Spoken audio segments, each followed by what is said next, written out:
Hi, everybody. Let's go ahead and get started. A couple of reminders before we begin.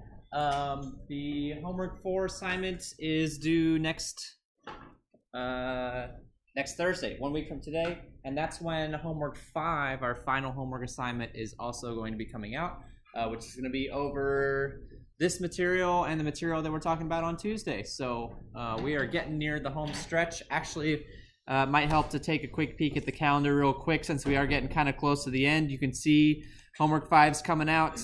We'll be due actually the last week of class, on the very last day of class, as a matter of fact. And then our final exam is scheduled for May 6th, which I believe is a Monday, I think, during finals week. So hopefully you've already got that marked on your calendars. The exact time is listed on WebStack. It should be. I believe it's here in this room, but I don't remember the exact time off the top of my head. We'll talk about that more as soon as we get there. But, you know, we're getting close to the end. We're in the home stretch here. The first exams, if you submitted a regrade, I got through all those yesterday. So those grades are now final. They've been posted to Canvas. If you still want to come talk to me about it, I'll listen. I'll talk to you about it. Not a problem. But the regrade requests are now officially closed. Trying to think if there's anything else. I think that's it. Does anybody have questions about the homework assignment or upcoming stuff on the schedule? Or yeah, I know you had a question about homework 4, right? Yeah. And so there was a test in particular you were interested in? It should be Vic page 2. Vic 2. All right. So if I look up, sorry, my brain is still waking up today.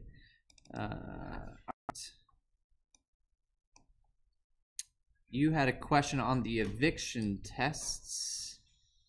Where are they? Did I pass them? I must have passed them. Whoops. There. Okay. There we go. There's one. And here's 2. All right.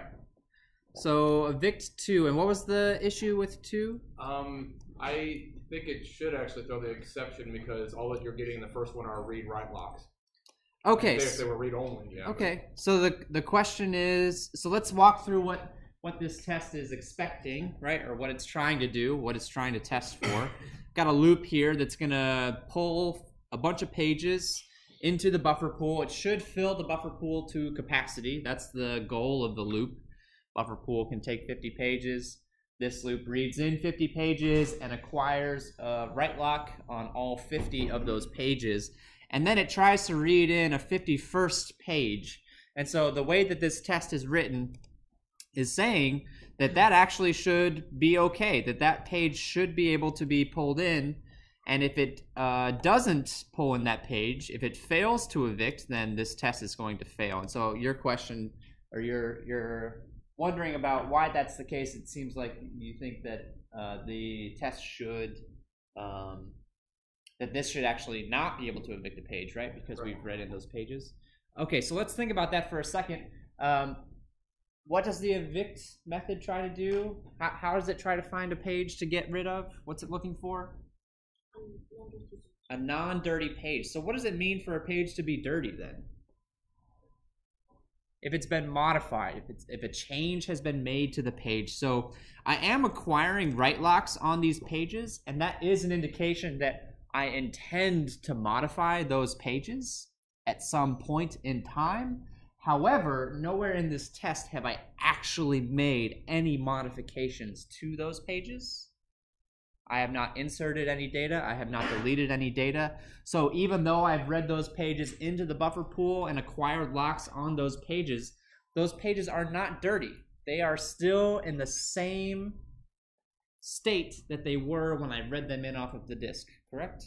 Well, now I'm getting confused as to my earlier question, because the question I posted earlier before was that, like, when looking for a evicted page, you should look for the first non-dirty one and said then you should flush the page and did that. And my question was, well, if we're going to stop on a dirty page, if we're not going to consider the dirty pages, then we would never need to flush. And then, like, I thought the response that came back is like saying that no, we need to look for something. This doesn't have a read lock on it.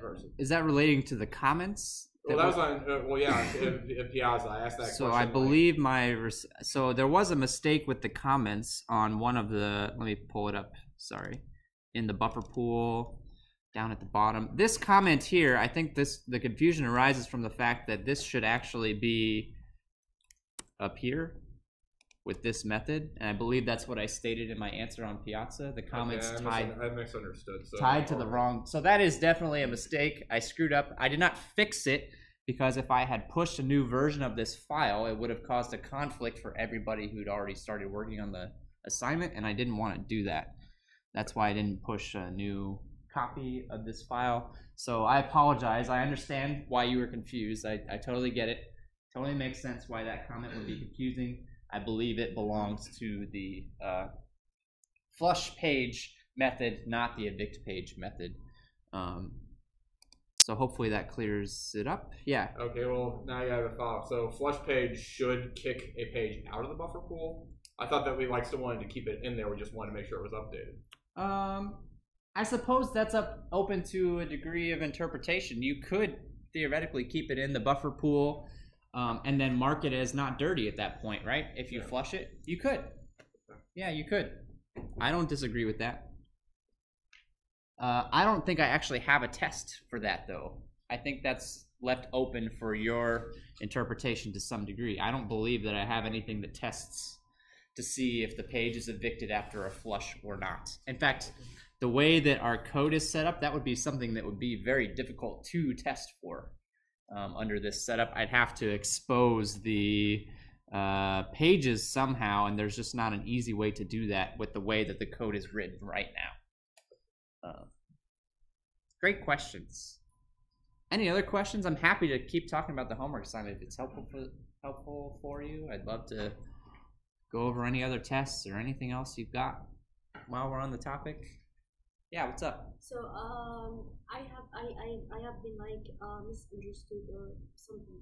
So that's why I wrote a test case for evict page, and I added I made one of the transactions is adding without committing.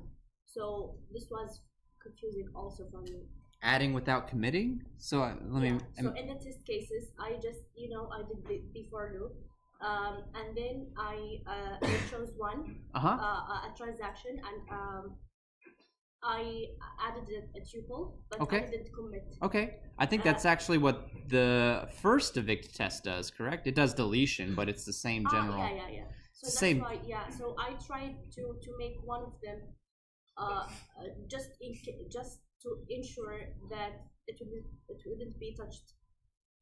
So think about it this way, and maybe I'm misunderstanding your question, but think about it this way. After I commit, if a transaction commits, those pages are no longer dirty at all, right? Because they now match what's on disk. So in order to properly test evict, it's important that we do not commit the transactions.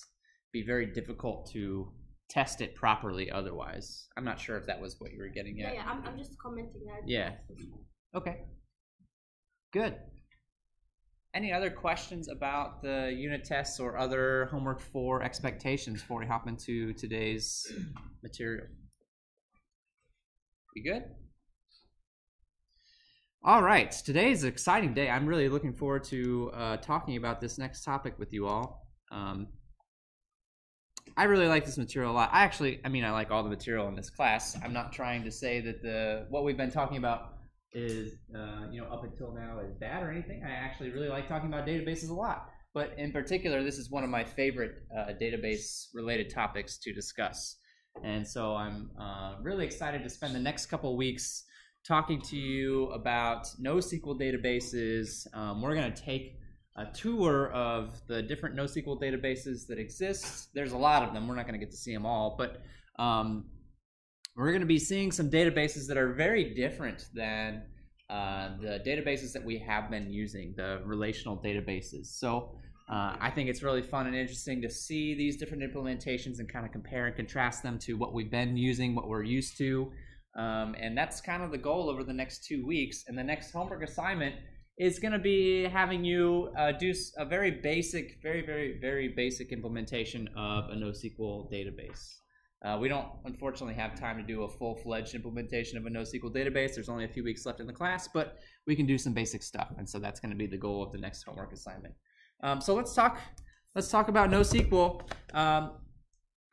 So a lot of people, NoSQL is a big buzzword these days. It has been for a few years now. It's not a new topic by any means. It's been around for a while, and so a lot of people still, I think, maybe have some misconceptions about what it means to be a NoSQL database, or whether they should be using NoSQL databases or not, or how to even make that decision, right? Should I be using a NoSQL database, or is a relational database fine for what I need? And so, you might be asking, like, why do NoSQL databases exist? Why should I consider using a NoSQL database? And you could easily ask that question in the reverse, right? Why are we using relational databases? It's true that relational databases are by far the most common. Like, that is a fact. There is no disputing that. I think the market share of relational databases to NoSQL is starting to, drift in the other direction a little bit. But SQL databases by far the most common. The question is why? Anybody have any thoughts or theories on why SQL-oriented databases, relational-oriented databases are so prevalent, so common? Yeah. Because they're user intuitive. I mean, if you see a spreadsheet, which is essentially what relational database is doing, you, as a human, recognize what's going on. So the structure, right, the table and row structure is pretty simple. And you're right, a lot of people understand how to work with that structure. It's pretty intuitive. I can easily look at a table and kind of figure out what's going on with the data in that table, right? So yeah, I agree. That is one reason why relational databases are popular. Not the only one. Anybody have some other ideas as to why relational databases have such a big share of the market these days? There's maybe a relatively simple yet not super obvious answer, which is just the fact that they've been around for so darn long. They've been around forever, right? People know how to use them. There's a lot of code. There's a lot of applications already set up to use SQL-oriented databases, relational databases. They've been around since the 70s. They've been around for 50 years, nearly. So they're just very well known. They're very well understood. People get how to use them. They have changed over time, right? The databases we're using today aren't the same as the ones that they were using in the 70s, but they share some similarities. They share some characteristics. And so that alone is really a big reason why we still see a lot of SQL out there. It's true for a lot of things in the computing world. People use what they're comfortable with, what they know. And so part of what I'm going to be doing is asking you to consider that there might be better options out there. Not to say that relational databases are bad, not to say that you should never use them. I think there are actually plenty of situations in which relational databases are exactly the right tool for the job. But there are some other situations where I would argue that a different approach might get you better performance, might get you a more clear organizational structure. And so that's sort of my sales pitch for NoSQL over the next few days. So let's take a look at an example of some things that the relational model is bad at. The prime example, the example you hear most often when you hear people talk about NoSQL a lot, is this concept called impedance mismatch. It deals with the idea, so what we see here on the left is an example of some kind of an invoice, perhaps, some kind of a bill for a transaction that has taken place, and you can see all the information that you would expect, right, with a list of item numbers and how much they cost and the payment details down at the bottom. And if I took this bill and I put it in a relational database, a SQL database, I would break it up into chunks. So part of the pieces would go into the orders and customers table, part of it would go into the credit cards table, right? I'm taking this unit and I'm breaking it up. But then think about what that means, right? If I ever have somebody that comes up and says, hey, I want to see my bill, I now have to do this process in reverse, right? I now have to go find where all of the different pieces are in all of my different tables and stitch them back together again. It's doable. We do it all the time. We use joins, right, to accomplish this purpose, and joins work exactly as we would expect them to. This is something that I can do. The claim here is that this is a little silly. Why am I breaking this up into small pieces and then stitching it back together? Why am I not instead considering of just saving this entire document as one unit, right? If I'm planning to interact with this document as a single unit, why not just store it as a single unit? Why must I split it up into smaller pieces? This is the idea of impedance mismatch. The database is not storing things in the unit that we're working with on a regular basis, this document. It's storing it in smaller chunks. And again, there are reasons why we do this, right? This isn't just an arbitrary decision that somebody made to take this document and split it up into chunks. There are reasons why. What is the reason why we do things this way? There's one topic in particular we talked about that leads us in this direction with relational databases. It's been a little while since we talked about it. I'm sorry? It's not many-to-many. Many-to-many is the kind of relationship. So there are relationships, right? But how do we actually develop those relationships? What's the concept that tells us to split our data up into tables and form relationships? Yeah. A reason is to reduce redundancy. Reduce redundancy. There's a name for it, though. It rhymes with, oh gosh, this is a terrible one. Rhymes with formalization. I don't know. Normalization. Yeah, normalization. Normalization is the concept that tells us to do this in relational databases. So we've talked about normalization. We've talked about why it's important. We've talked about how to do it. And that's exactly what's happening here. And this is pretty standard. This is pretty standard. So we're actually now, when using NoSQL databases, going to, in some ways, make an argument against normalization. We're going to argue that maybe normalization is not always the right way to go. That's the argument that, in part, that we're about to make. Some other issues why we might consider drifting away from the traditional relational model. Think about what we're using a database for. So there are, in particular, two kinds of main uses for a database. We can have an application usage of the database and an integration usage of a database. So an integration situation would look something like taking data from multiple locations, aggregating it into one place, right? Putting it all in one location. And then I might have multiple applications all accessing that single unified data set, right? That's an example of, let me just make sure I'm recording here real quick. Oh, I am, good, sorry. I just thought that I forgot for a second. That's an example of an integration form of a database. Whereas an application form of a database is something more along the lines of, I have an application, it needs a database, I'm gonna make one database to support that application, and that's all it does. It supports that one application. It's not gonna support other applications. I'm not gonna collect data from a big area. It's just a very narrowly focused, very narrowly focused database.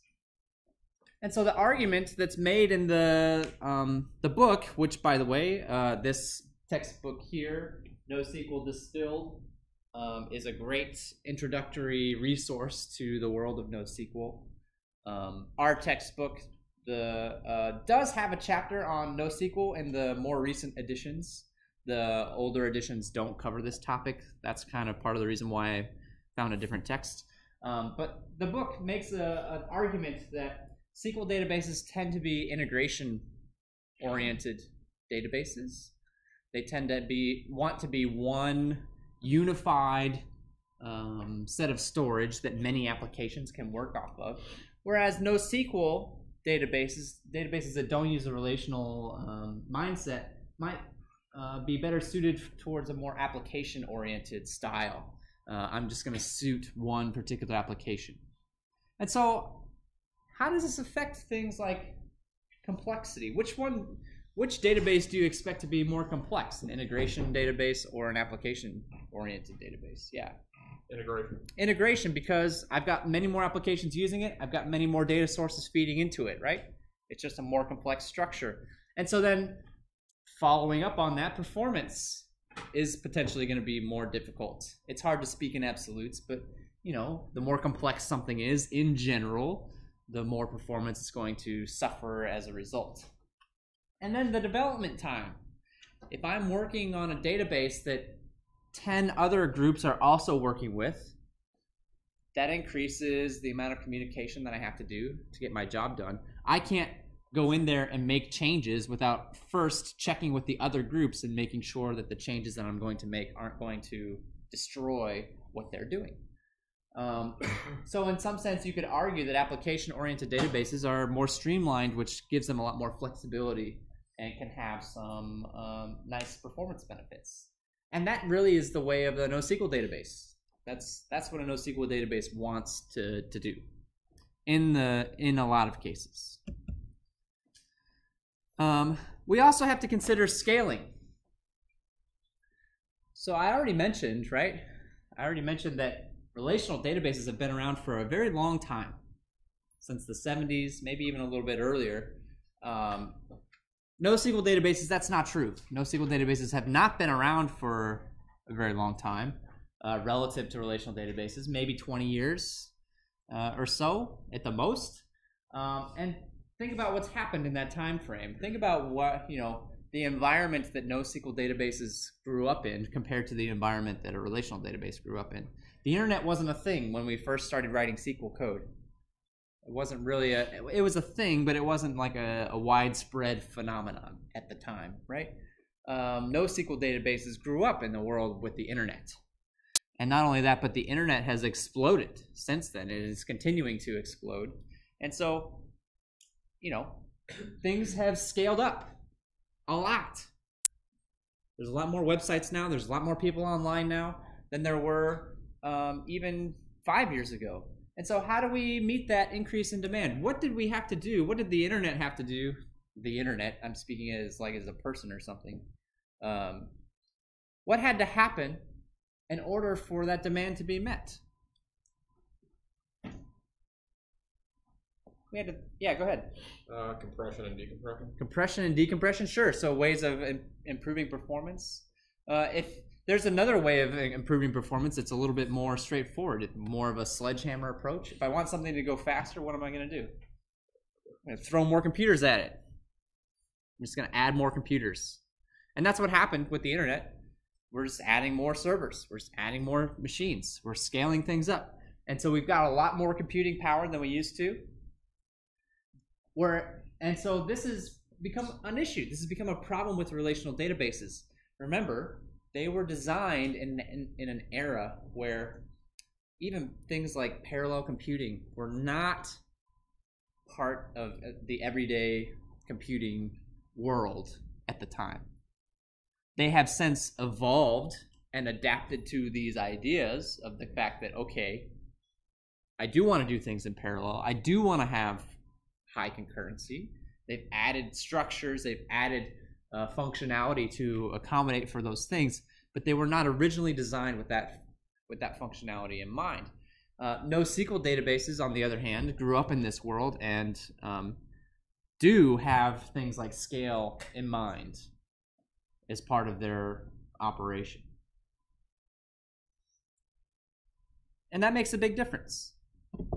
So what is NoSQL? It's actually a very misleading name, but it's not going to change because it's so ingrained already. It's misleading because there are some databases that I would call NoSQL where you're actually writing SQL code. And it happens. In fact, we might see an example of that.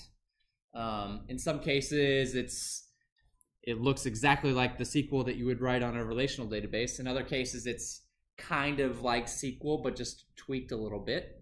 In other cases, it doesn't look like SQL at all. We're going to see an example of a database on Tuesday next week that we're not writing anything that looks even remotely like SQL as part of the database. So it's a little bit of a misnomer. NoSQL is really not relational. right? That would be a more appropriate name for these kinds of databases, not relational. But that's not going to happen. That's not the name that's stuck. This is the name that has stuck. That's the category that we're talking about. And how is it different? One of the biggest differences is, well, I mean, think about what we've been talking about. It tries to organize data differently based around this idea of larger documents, larger aggregations of data, as opposed to the smaller individual table row format. It tries to take scale into account. It wants to be able to scale data up, deal with large quantities of data across many different machines much more effectively. And so why should we be using it? In some cases, the answer is that we shouldn't. In some cases, the answer is, well, relational database is the best tool for the job. NoSQL databases do, like, as I was talking about before, more application-oriented databases. So if I'm trying to do an integration project, relational database is a great tool for that job. Fantastic tool for that job. In fact, we're going to talk more about data integration with relational databases during the last week of class, or the second to last week of class. But NoSQL databases are great if you have something that you expect is going to need to scale, if you have something that you can tailor to a specific application. Those are great qualities for NoSQL databases to have. And so let's talk about the NoSQL view of the world now. We're going to stop talking about relational databases for a bit, focus in on what actually makes a NoSQL database unique. And this is the big one. A relational database stores records in tables and rows. We've already talked about this. The limitations of this, we've also already kind of touched on. I have to take some effort. It takes some effort to aggregate that data back together if I need to do that. And so the big shift that we're going to do now, here's an example. This is an ER diagram, right, of maybe some kind of an e-commerce website, buying stuff online. You can see I can make orders. I've got products. I see one-to-many relationships on here. It's a little bit of a different format than the ER diagrams that we've been working with in class, but I think you can kind of get the gist of what's going on here. Let's see an example of what a similar setup might be in a, there's some tables with rows and columns. We get it. Here's an example of what this might look like in an aggregate-oriented data model. And I see some new stuff on here, some stuff that we haven't seen. In particular, I see that black diamond. That's a new symbol. We haven't seen that before. That's the UML symbol for aggregation. And so what we're saying is, I think the easiest one to look at is maybe this order.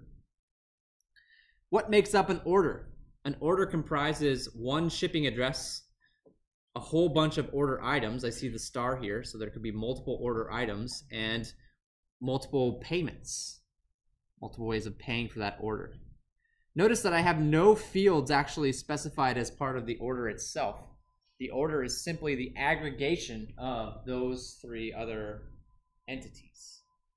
Actually, even using that word entity is a little misleading because that implies that we're using a relational database structure, and we're not. We're not talking about a relational database structure here. What is a customer? A customer is a name who has, possibly many addresses associated with them. They might have a home address and a work address, and one for their fancy summer home out on the coast. I don't know, right? We're going to think about the world now in terms of these aggregations. The nice thing about doing it this way is that we can actually think about aggregations in multiple ways. So this is one way of approaching the problem where the order becomes the main aggregation. You can see here the order is sort of the main aggregation. It's got three things feeding into it. I'm going to go back to that in just a second. We could actually think about this in another way where a customer is a main aggregation. So instead of having an order-focused database, an order-focused set of information, I could focus it on the customer instead. What is a customer but an aggregation of addresses and the orders that they have made? Right? So now I'm really focusing on the customers, making a more customer-oriented database here. And by thinking about things in aggregates, we have more flexibility to do things like this. These are both valid ways of approaching the data set. If we were thinking about things in the relational way, relational databases tend to lead us to a single model or a very small subset of models. The flexibility is just not as prevalent. If I look at something like this with a relational mindset, my immediate reaction is we've got some normalization to do here. There are some things that maybe aren't quite normalized appropriately, right? Or, I mean, how do I even deal with these aggregates at all in a relational model? It doesn't really work. There's no way to store things in an aggregate way. And so in a NoSQL way of thinking about the world, here is what the data might look like. Here's how the data might be structured. There's no rows, there's no columns. I've got documents that contain key value pairs. This is a NoSQL way of viewing the world. On this particular example, I've got two documents, one for a customer and one for an order. And so you can tell that it's a document by the curly braces. That's what's distinguishing it. That's an individual document. And then you can see the key value pairs, right? The ID is 1, the name is Martin. Oh, but then take a look at this already. We've got some interesting stuff going on. Remember from our diagram that I can have multiple billing addresses. You see that here with the star indicating I can have multiples. So this is not just one billing, it actually is one billing address, but it's leaving open the possibility of multiple billing addresses. The square brackets there represent a list. I can actually store a list of data inside of this document. That's not something we can do in a relational database, not very easily. Not very easily. If I have a piece of data like this in a relational database, what would that look like? If I wanted to store multiple billing addresses in a relational database, what would I have to do? Yeah.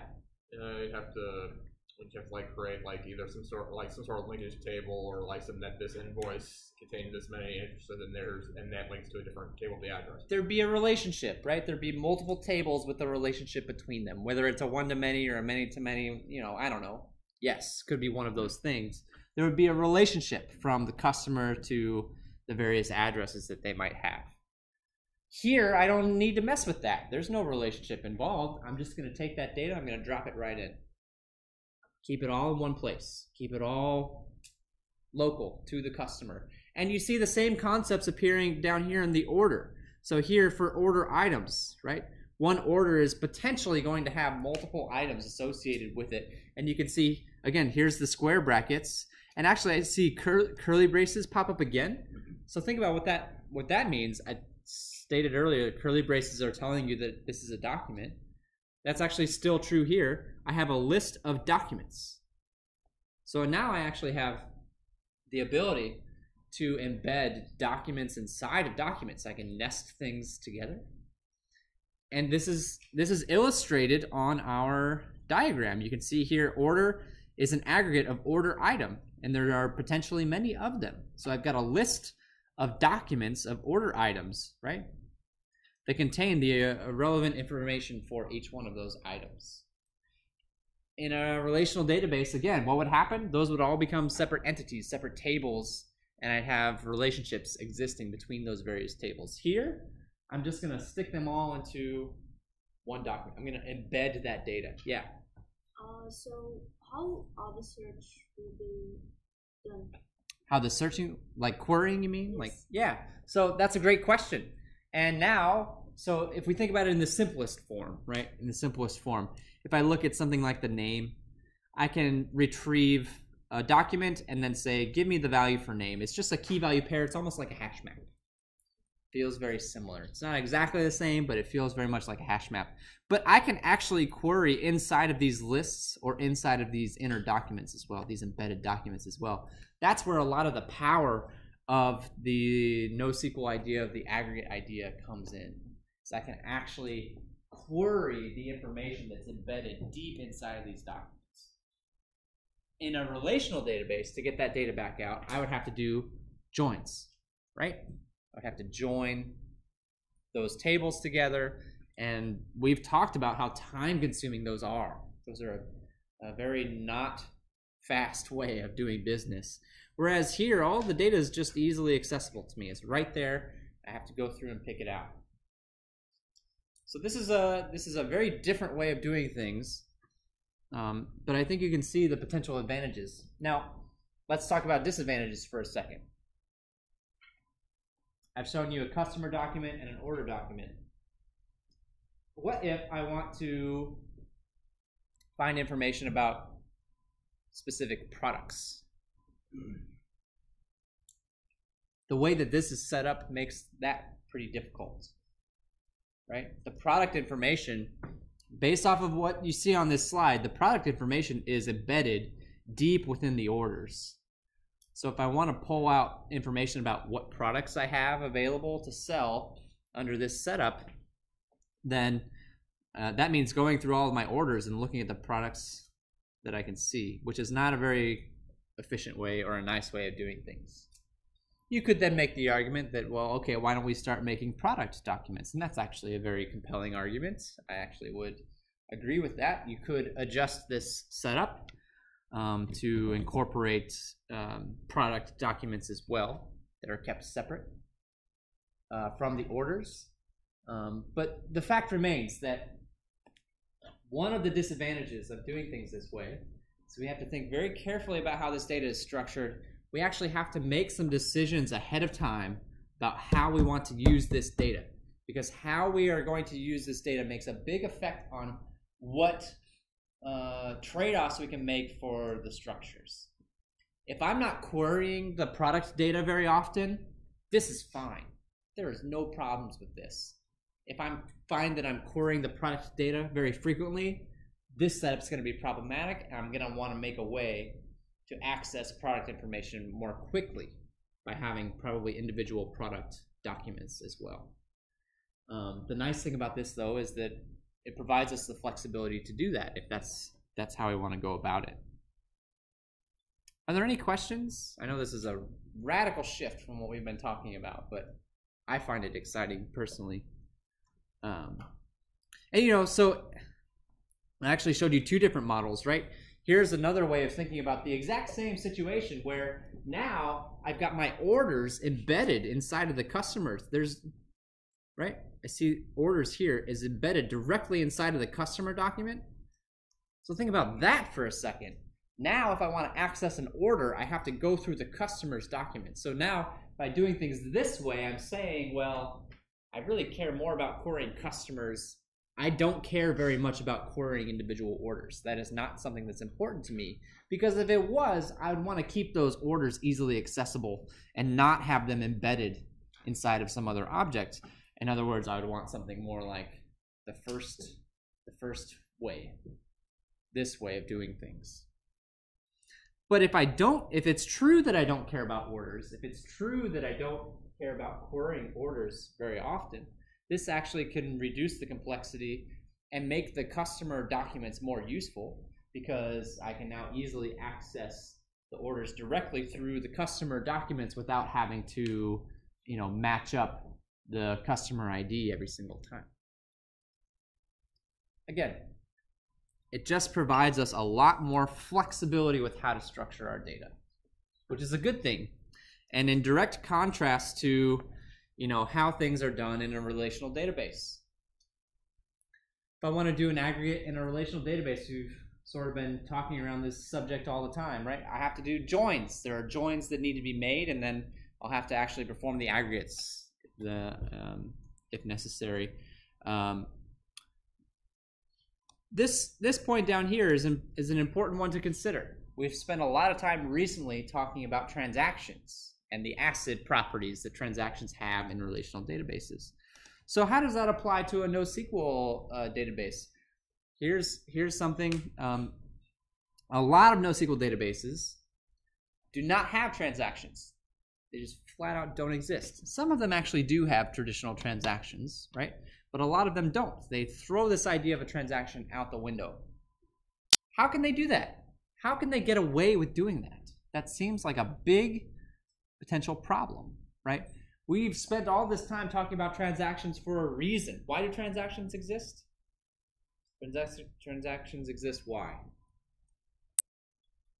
What's the purpose in a relational database? Yeah. Consistency is a big one, yeah, to keep things consistent. So how do I enforce that consistency with a NoSQL database? If I'm getting rid of transactions, right? How do I enforce that consistency? Yeah. You get an entire aggregate at once. I get an entire document at once, right? I'm pulling this entire chunk of data. I'm not pulling individual snippets. I'm pulling this entire document and doing whatever I need to within that document. Or another way of thinking about it is that really we don't have transactions because they just aren't as necessary anymore. They just aren't as necessary.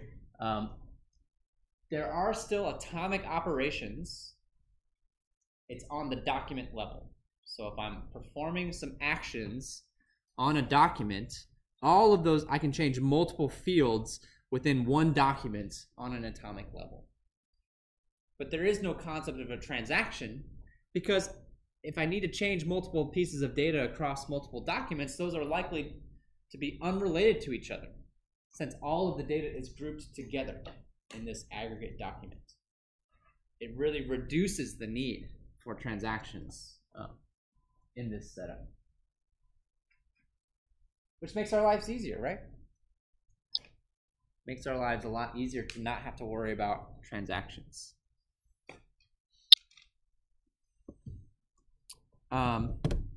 There's something else that you maybe have noticed, or maybe not, about the examples that I've shown you so far. We don't require a schema. So what's a schema again? In a relational database, schema does what? Yeah. Description of the structure of the structure, yeah. So in a relational database, I have to define my schema up front, right? I have to tell you up front, this is the structure that my data is going to take. And then when I put new data into that database, what does it do? It verifies to make sure that the data that I'm putting in that database matches the schema, matches the structure that I told you it was going to have. I don't have to do that anymore. NoSQL databases are notoriously schema-less databases, meaning that I do not have to verify that my data matches a particular structure. It will accept whatever I give to it. Whatever I give to it, it'll happily take it. Doesn't matter if it looks the same as the last thing I gave to it at all. So the advantages, well, let's start with the disadvantages, right? What are the disadvantages of not having a schema? What's the downside of that? What problems might I run into if I'm not verifying that all of my data follows a consistent structure? Yeah. So maybe I will have problem in search, so I will try to traverse all data to searching for something that existed. Mm-hmm. So, I mean, it's possible that for some documents I have a name associated with it. It's possible that for other documents I don't. Or it's possible for some documents that maybe instead of calling this name, I called this full name or first name or some other key, right? So there's nothing enforcing that consistency anymore. There's nothing in the database that is enforcing that consistency anymore. If I botch the key, if I botch the name of the key, the database doesn't care. It's just going to take it and say, all right, that's what you told me to do. We're good. So that is a potential disadvantage of doing things this way. What's the advantage of doing things this way? Why is this potentially a good idea? Yeah. Flexibility. Flexibility is very, very flexible. It might actually be to my benefit to have multiple different formats of data in the same place. That might actually be a good thing. It's a lot more flexible. There's another big advantage as well, actually, besides the flexibility. I insert a piece of data into a relational database. It looks at that row and makes sure that it matches the schema, right? Is that a free operation? No. I don't get that for free. It actually has to take some time to verify it. To verify that the data that I've given you matches the schema. I don't have to do that anymore. There is no schema. It doesn't exist, yeah. how would be like the distributed databases, distributed non-relational databases would look like? Yeah, we're actually going to talk about that. You are one step ahead of me. We're going to talk about distribution in just a moment. Good question. It's coming up. So those are some interesting things to think about as well. So we don't have a schema, kind of, or do we, right? We have to recognize the fact that while the database is maybe not enforcing a schema, it's still important to us as programmers that our data is in somewhat of a consistent format, right? It's still important to us that our data is consistent, whether the database is doing that for us or not. So what actually happens, what actually ends up happening in this situation is we do still kind of have a schema, but it's not enforced by the database. It's now enforced by the programmers, the developers on the application side of the program. So in my application, it's going to structure the data in a particular way when it inserts it from the database. In my application, as it retrieves data from the database, it's going to expect it in a particular structure and treat it accordingly, right? We've moved the schema from the database to the application side, to the front end. Is that a good thing? Is that a bad thing? I mean, yes, it's potentially both. It's potentially both. We are getting that flexibility, but then it does require more work for us now on the front end of things. It does require a bit more work for us on the front end of things. One last thing. I mean, I guess I've kind of already talked about this, but one last thing about form of data. Yeah, and then distribution's coming up next. One last thing about how to model data that I think is worth mentioning. We can still have this idea of a relationship if we want to in a NoSQL database. You can see an example of that here. I've got customers and orders again, and notice that each customer has an ID associated with it, and I can reference that customer ID inside of an order. That's like a foreign key, correct? That's just like it looks very similar to a foreign key. Taking the ID from one document, sticking it in another one. It's a similar concept, but what is not similar is nothing is going to match referential integrity, for example. The database is not going to make sure that customer number 1 exists. It doesn't care. It doesn't know it doesn't know that that number is referencing a customer document at all. That relationship is not explicit at all. There's nothing tracking that relationship between those two documents. So yes, we can do things this way. We can include references to other documents in our documents. Yeah. So what about the delete? If I, for example, want to delete, like, if I have multiple like shipping addresses and I want to delete one, so how this would happen?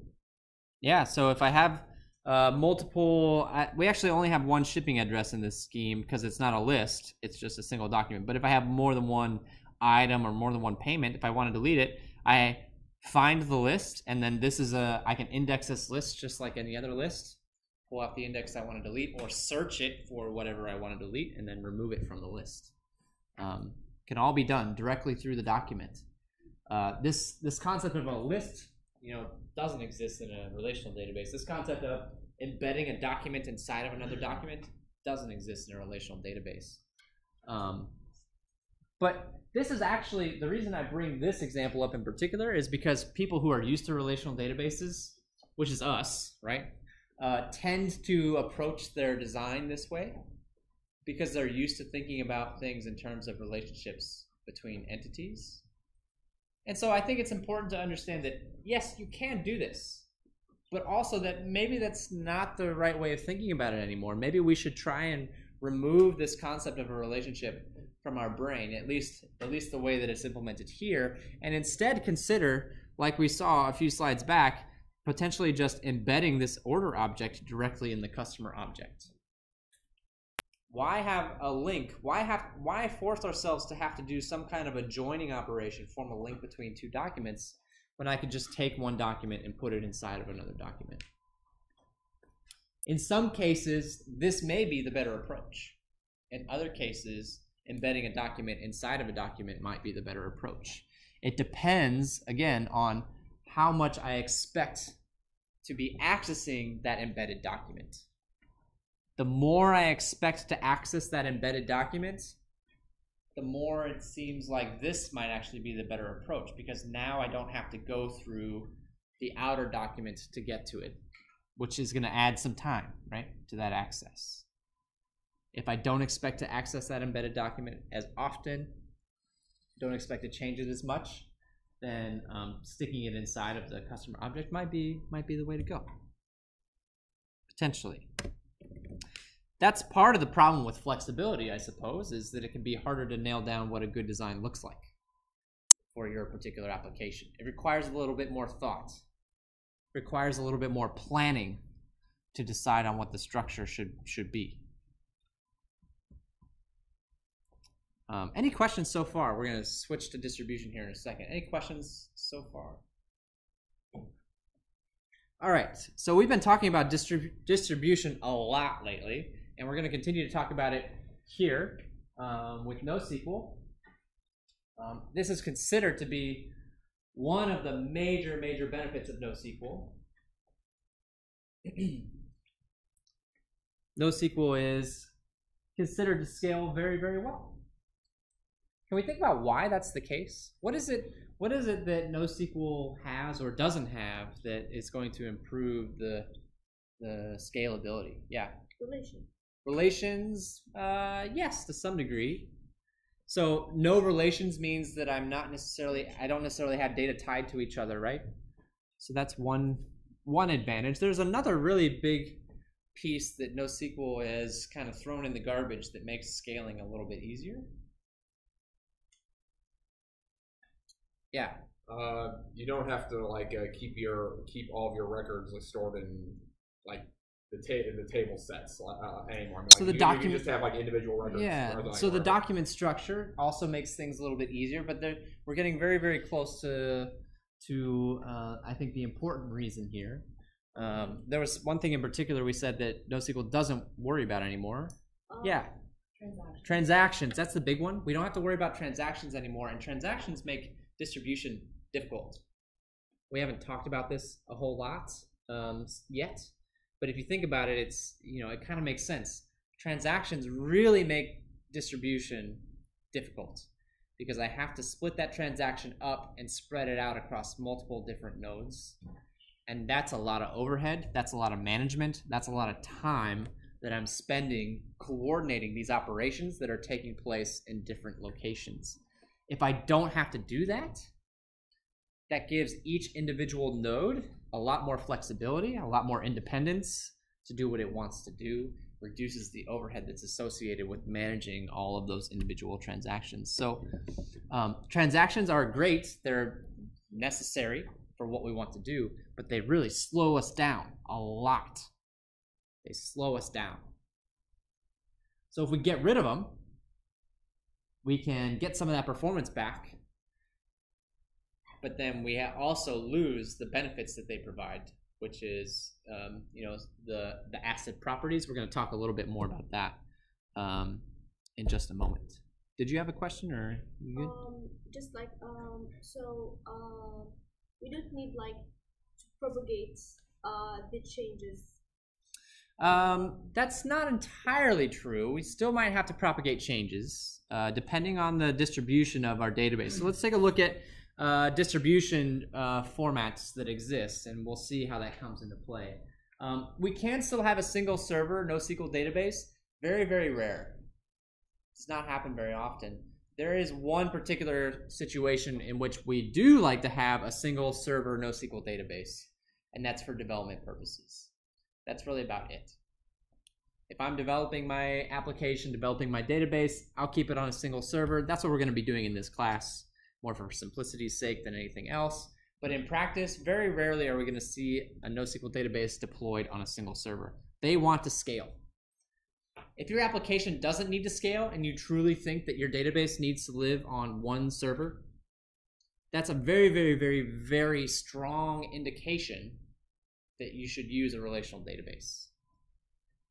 Very strong indication that you should use a relational database, because relational databases are actually very good at single server deployments because that's what they were designed to do. That's what databases look like when relational databases were developed, single server deployments. If you need to scale, then you need to think about NoSQL, and NoSQL does distribution in some ways very similar to how you would expect it to be on a relational database. We have a concept called sharding, which takes our data and spreads it out across multiple places. What am I spreading out here? What are the units that are being distributed? I think that might actually be the next slide. How do we decide to split up the data? What are the units that are being distributed? What did that look like in a relational database? This is kind of review, right? How did I decide how to split up the data with a relational database with tables? Yeah. Either horizontally or vertically. Horizontally or vertically. I could chunk it up by rows or I could chunk it up by columns. I don't have rows and columns anymore. Documents, aggregates. I'm chunking it up by aggregates. But the same general rules apply, right? How am I going to decide how to split up those aggregates? Well, location is a common one, right? Time. The same kinds of things that we would use to split our relational databases, those are still good criteria. We're just not splitting it up by rows and columns anymore. We're splitting it up by documents, by aggregates. And so, you know, here this is kind of a trick question. I sort of hate this question a little bit. But what's the ideal case for the number of users and servers? The ideal case is that every user has their own individual server associated with them. It's kind of a trick. In the real world, that's not going to happen. So we have to decide how to split up our data in a meaningful way. And we're going to use the same criteria. Location, time are the big ones. There might be other ones as well. We can also talk about replication. We can also discuss replication here, right? Actually, real quick, sorry, one other question I wanted to ask before I move on. We talked about how relational databases do horizontal and vertical partitioning, right? Which one of those more closely matches up with this? Is this more like vertical or more like horizontal partitioning? I heard both. I heard both answers. I heard both answers. I mean, I guess you could make an argument for both. But am I ever going to take a document and split it into chunks? Am I ever going to take a document and say half this document goes here and the other half goes here? No. No, definitely not. The document as a unit. Document gets shipped as an entire unit. To me, that speaks more towards horizontal fragmentation, right? I've got a group of documents. We're going to talk about this on Tuesday, actually. We call that a collection. I have a collection of documents. The collection is kind of like the table. It's the closest thing we have to a table. The documents are kind of like the rows. They're not rows at all, but you know, it's the closest analogy to be made. So we're doing more along the lines of horizontal fragmentation here. Vertical fragmentation doesn't really exist in this setup. The idea of splitting a document into chunks, that doesn't really exist. That's not something that's done. We can do replication. So I can have a more centralized form of replication where one server is in charge of managing all of the updates and then propagating those updates to the replications. This is something that we actually talked about very recently with relational databases, and a lot of the advantages and disadvantages apply here, right? Doing things this way with a more centralized version means that this server is going to take a lot of the work. It's going to be doing a lot of the work. And if this server gets busy or overloaded, then it's not going to be able to accept new requests, which is bad. That's a bad thing. So NoSQL also allows us to do, okay, yeah, so we talked about how does this affect reads and writes. It increases data resilience because I have more copies about it. Consistency is a tough one to think about with this particular setup because it does take time for those updates to propagate out. And in that interval, there is inconsistencies between what exists on the centralized server and what exists on the replicated values. So there is a little bit of a window there where things are not consistent with each other, which is something that we're going to come back to in a little bit. So in order to remove the problems with the centralized database, we can also do a peer-to-peer replication where any server can accept requests for reads and writes, and if I make a modification to my copy of the data, I'm just going to send those out to the other nodes, and they will also have to make those modifications. This has some problems as well, right? Do we have any concept of locking in this setup? No. Nope, because I don't have transactions. I don't have transactions anymore. So what's to stop two servers from taking two different write requests at the same time in this scenario? Absolutely nothing. There is nothing stopping these two servers from taking two different write requests at the same time. And then they're both going to propagate those out, and then, uh-oh, now we've got a problem. That's a conflict. That's a write-write conflict. That's the definition of a write-write conflict. So the concept of a conflict still exists, but the concept of a transaction, the concept of a serializable schedule, that doesn't exist. That's not a thing. So how do we deal with that? That's a big topic. And I know I'm blowing through these slides a little bit fast. If I'm going too fast, please yell at me to slow down. I'm trying to get to some of the more new material. I sort of see this as a little bit of a review of the distributed stuff that we've already talked about. But in terms of which one's going to be able to handle writes faster, the centralized replication or the peer-to-peer replication, which one will be able to handle write requests faster? Yeah, peer-to-peer will, because any node can accept a write request under that situation. Any node. The problem, the trade-off of gaining that advantage is the consistency, or the increased likelihood that I'm going to run into conflicts.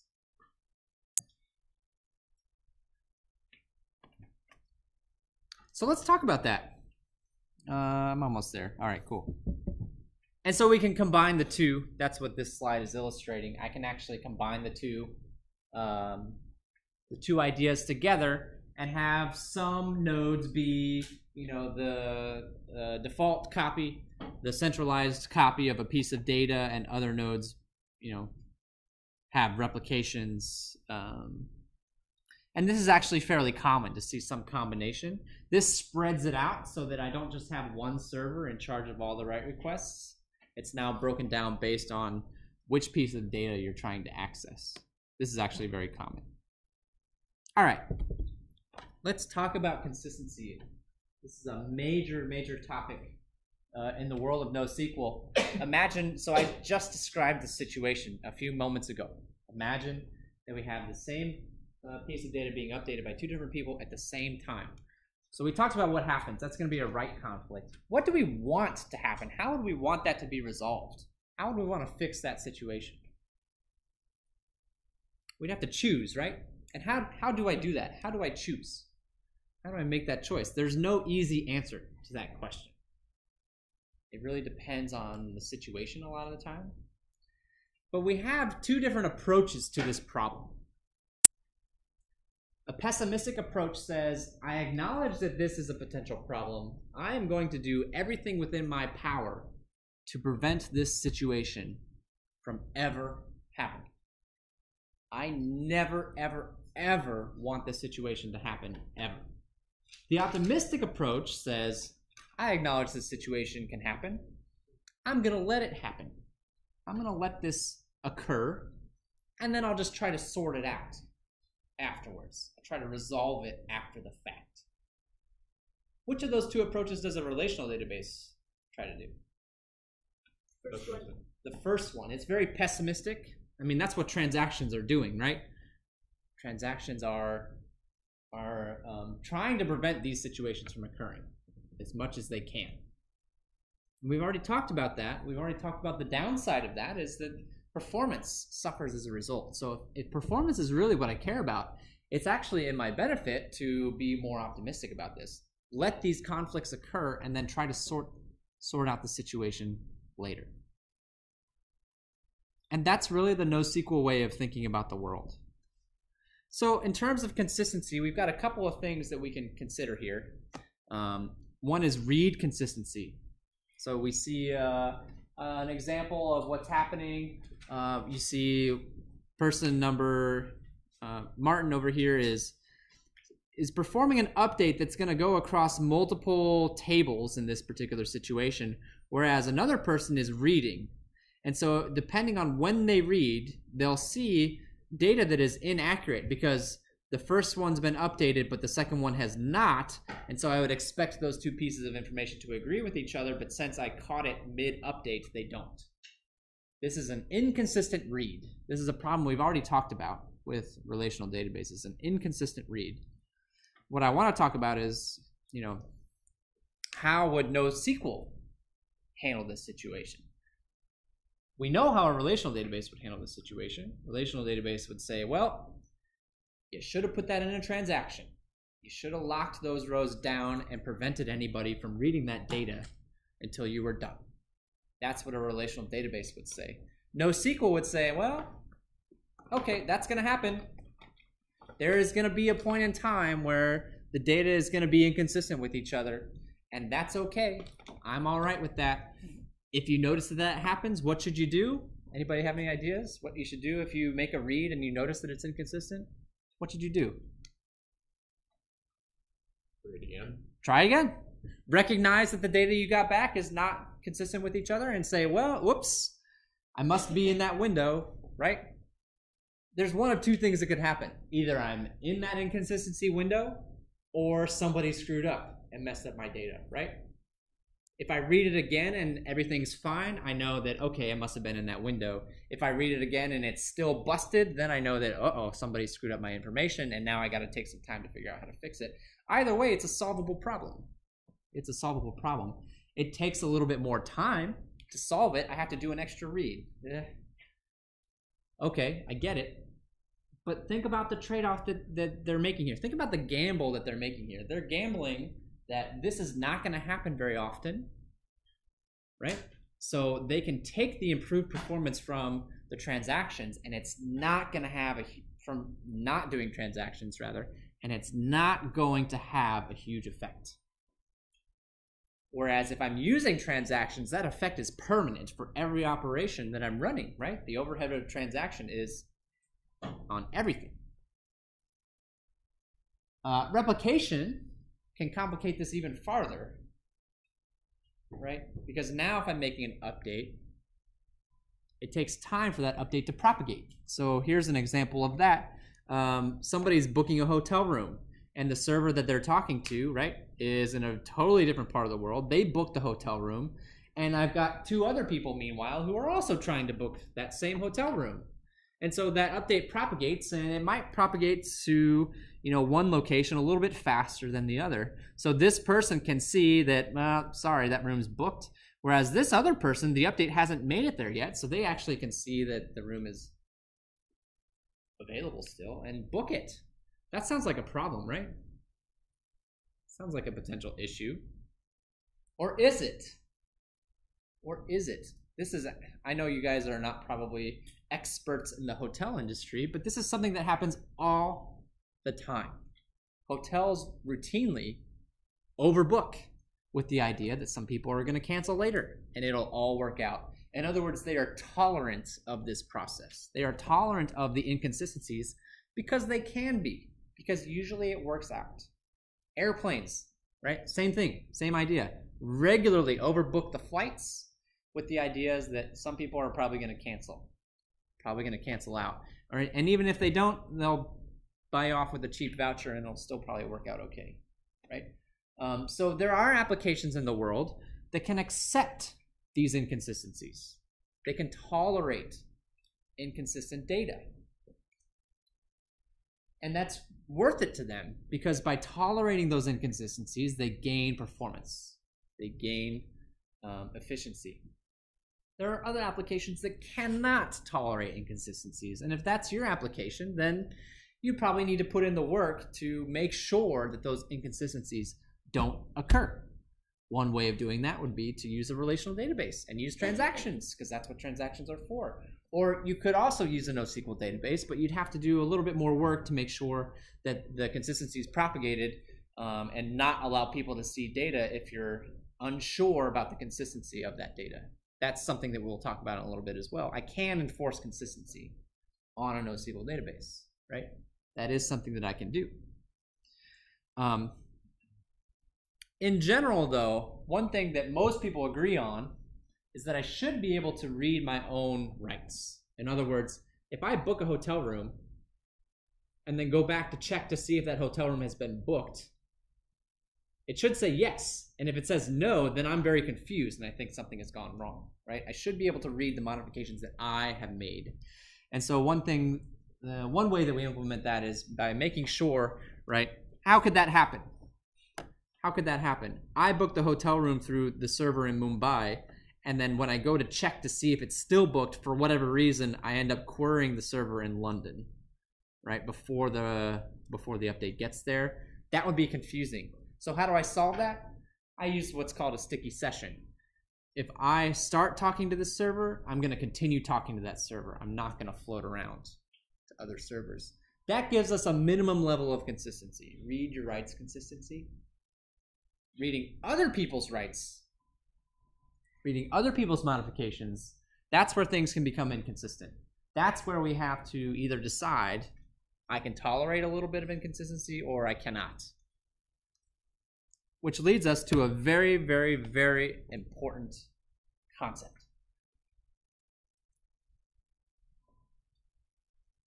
So I want to talk to you about something called the CAP theorem. It's very famous. Let's start by talking about this theorem with a little thought exercise, right? It's possible to design a system that is always consistent. How? How would you do that? If I wanted to design a system that is always consistent, what would I do? Yeah.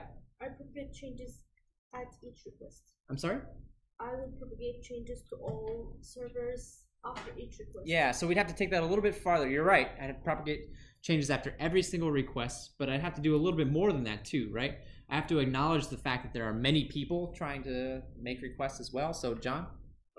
It all gets handled by one server, and Neil says, "Okay, all of you, you can't do anything until I get rid of this one request." Yeah, so there's a couple ways we can force that. I can make everything go through one server. I can centralize it, right? That's one way.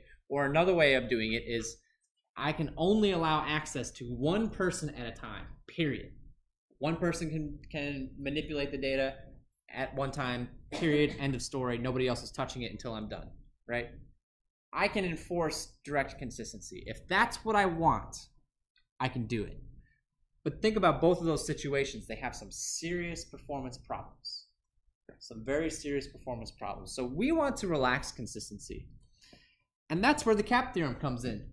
CAP is an acronym. The C, as you've probably already guessed, stands for consistency. The A stands for another term that we've been talking about a lot recently. Anybody have any ideas? I'm sorry? Atomic. Good guess, but not quite. Availability stands for availability. The P stands for a concept that we have not talked about, but it's a pretty easy concept to understand. The P stands for partition tolerance. So let me talk about partition tolerance for just a moment. Partition tolerance is also known as the split brain problem. So partition tolerance, here's an example of a network. I see that it's a worldwide network, right? That's all working together. And the question is this: if I disconnect half of it from the other half, can those halves operate independently? If they can, I would say that it's got good partition tolerance. If those two halves cannot operate independently of each other, I'd say that has bad partition tolerance. Right?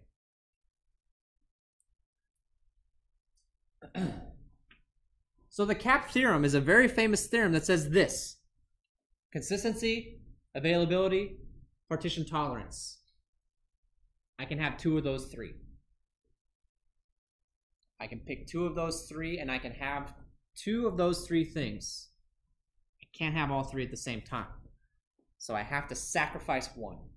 I have to sacrifice one of those things. And it becomes a question of which one am I willing to sacrifice?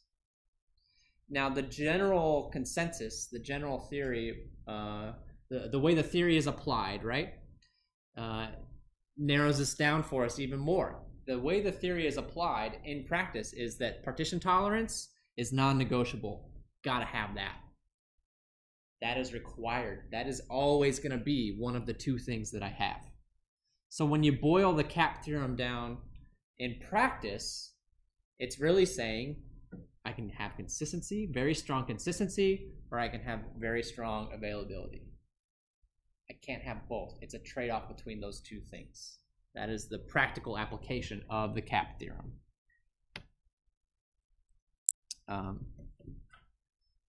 Oh yeah, real quick though, there's a very good example of a system that's not partition tolerant. What would be an example of a system that's not, that has zero partition tolerance?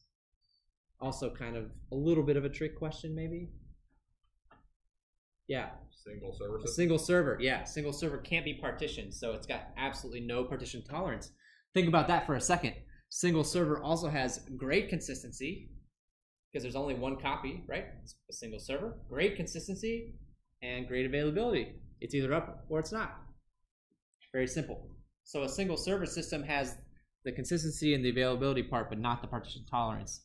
If I'm talking about a distributed system, we're saying partition tolerance is non-negotiable. Gotta have that. So now I have to decide whether I care more about consistency or whether I care more about availability. Relational databases have basically already made that decision for you. By using transactions, they are prioritizing consistency. They are saying that's what we care about. And you can do some things in the settings to relax that consistency a little bit. But really, relational databases are strongly oriented towards consistency. NoSQL databases, however, are very much encouraging people to think about sacrificing some of that consistency for availability. So we've already talked about how we can improve consistency, the ways that we can do that. We can centralize things, we can limit access, right? We can use transactions. How do I improve availability? It's basically the opposite of those things. I allow some inconsistencies to occur. And when I say I allow some inconsistencies to occur, think about that for a second. I'm not necessarily permanently allowing that data to be inconsistent. A lot of times it's just temporary. I'm going to allow this data to be temporarily inconsistent while the data propagates to my other servers, right? That's the kind of data inconsistencies that we're talking about most of the time. So we're going to allow writing operations that are inconsistent. We're going to allow that to happen. That's going to increase availability, which in turn is going to increase performance, because I'm going to be able to access that data a lot more often. Okay. Perfect timing. We're out of time for today. We'll review these concepts a little bit on Tuesday, and then we're going to take a look at our first example of a NoSQL database, which is MongoDB, on Tuesday. I'll see you then. Have a great weekend.